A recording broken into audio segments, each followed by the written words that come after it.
വർഷം നീണ്ടുനിന്ന ഭരണ തുടർച്ചയ്ക്കും അധികാര കരുത്തിനും വിരാമമിട്ട് കേരള രാഷ്ട്രീയത്തിൽ പുതിയൊരു അധ്യായത്തിന് തുടക്കമാവുകയാണ്. ഇടതുപക്ഷത്തിന്റെ 10 വർഷത്തെ ഭരണത്തിന് അന്ത്യം കുറിച്ച് തെരഞ്ഞെടുപ്പ് ഫലം പുറത്തു വന്നതോടെ ഔദ്യോഗിക വസതിയായ ക്ലിഫ് ഹൌസിൽ നിന്നും മുൻ മുഖ്യമന്ത്രി പിണറായി വിജയൻ പടിയിറങ്ങി. നഗരഹൃദയമായ ബേക്കറി ജംഗ്ഷനിലെ വാടക വീട്ടിലേക്കാണ് അദ്ദേഹം താമസം മാറിയത്.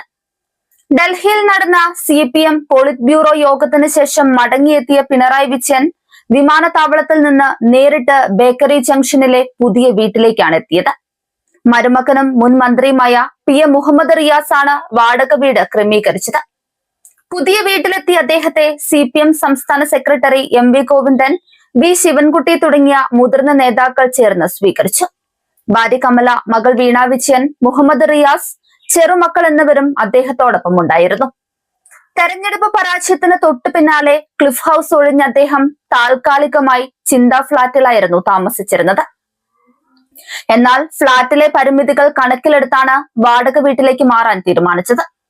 ക്ലിഫ് ഹൌസിലുണ്ടായിരുന്ന പശുക്കളെയും മറ്റു വളർത്തുമൃഗങ്ങളെയും താമസിപ്പിക്കാനുള്ള സൗകര്യം കൂടി പരിഗണിച്ചാണ് ഈ വീട് തെരഞ്ഞെടുത്തത്.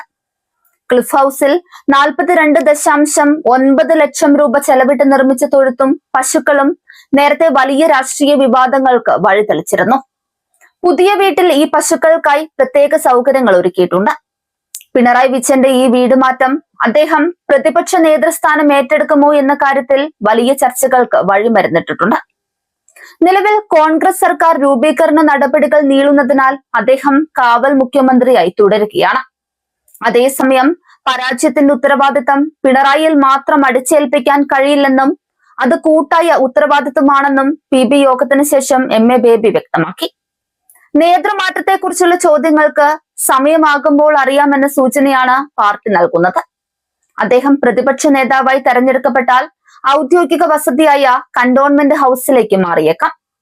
എന്നാൽ ഓഫീസ് പ്രവർത്തനങ്ങൾ മാത്രം കന്റോൺമെന്റ് ഹൌസ് ഉപയോഗിച്ച് താമസം ഈ വാടക വീട്ടിൽ തന്നെ തുടരാനും സാധ്യതയുണ്ട്. തെരഞ്ഞെടുപ്പ് തോൽവിക്ക് പിന്നാലെ CPM-നുള്ളിൽ തിരുത്തൽ നടപടികൾക്കും ചർച്ചകൾക്കും തുടക്കമായിരിക്കെ പിണറായി വിജയന്റെ ഓരോ നീക്കവും കേരളം ഉറ്റുനോക്കുകയാണ്. 10 വർഷത്തെ അധികാര കേന്ദ്രമായിരുന്ന ക്ലിഫ് ഹൌസിൽ നിന്നുള്ള ഈ പടിയിറക്കം ഒരു രാഷ്ട്രീയ മാറ്റത്തിന്റെ കൃത്യമായ സൂചനയാണ്. LDF സർക്കാരിന്റെ കാലത്ത് സംസ്ഥാനം കടുത്ത സാമ്പത്തിക പ്രതിസന്ധി നേരിടുമ്പോഴും ക്ലിഫ് ഹൌസിൽ നടത്തിയ വലിയ തോതിലുള്ള അറ്റകുറ്റപ്പണികളും മോടി പിടിപ്പിക്കലും വലിയ രാഷ്ട്രീയ വിവാദങ്ങൾക്കാണ് വഴിയൊരുക്കിയത്. ക്ലിഫ് ഹൌസ് ഉൾപ്പെടെയുള്ള മന്ത്രിമന്ദിരങ്ങളിൽ മരപ്പട്ടികളുടെ ശല്യം രൂക്ഷമാണെന്ന് മുഖ്യമന്ത്രി തന്നെ പരസ്യമായി പറഞ്ഞതും അന്ന് വലിയ രീതിയിൽ വാർത്തകളിൽ ഇടം നേടിയിരുന്നു. സർക്കാരിന്റെ ധൂർത്തിനെതിരെ പ്രതിപക്ഷം ശക്തമായ വിമർശനങ്ങൾ ഉന്നയിച്ച ഒരു കാലഘട്ടമായിരുന്നു അത്. കണക്കുകൾ പ്രകാരം പിണറായി സർക്കാർ അധികാരമേറ്റ 2016 മെയ് മുതൽ 2022 നവംബർ പകുതി വരെയുള്ള കാലയളവിൽ ക്ലിഫ് ഹൌസിലെ നീന്തൽ കുളത്തിന്റെ നവീകരണത്തിനായി മാത്രം 30,000-ന് മുകളിലാണ് ചെലവാക്കിയത്.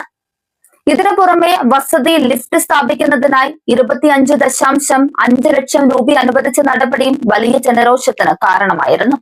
സാധാരണക്കാർ സാമ്പത്തിക ബുദ്ധിമുട്ടുകൾ അനുഭവിക്കുമ്പോൾ ഔദ്യോഗിക വസതിയിലെ ഇത്തരം ആഡംബരങ്ങൾ അനാവശ്യമാണെന്ന നിലപാടിലായിരുന്നു വിമർശകർ. കേരളീയ വാസ്തുവിദ്യയും കൊളോണിയൽ ശൈലിയും ഒത്തുചേർന്ന രീതിയിലാണ് ഈ ചരിത്ര പ്രസിദ്ധമായ കെട്ടിടം നിർമ്മിച്ചിരിക്കുന്നത്. തിരുവിതാംകൂർ രാജഭരണകാലത്ത് 1939-ലാണ് ദിവാൻ പേഷ്കാർക്ക് താമസിക്കാനായി ക്ലിഫ് ഹൌസിന്റെ നിർമ്മാണം ആരംഭിച്ചത്. മുഖ്യമന്ത്രി സ്ഥാനം ഒഴിയുന്നതോടെ കേരള രാഷ്ട്രീയത്തിലെ സുപ്രധാന തീരുമാനങ്ങൾക്ക് സാക്ഷ്യം വഹിച്ച ഈ മന്ദിരത്തിൽ നിന്നാണ് പിണറായി വിജയൻ പടിയിറങ്ങുന്നത്.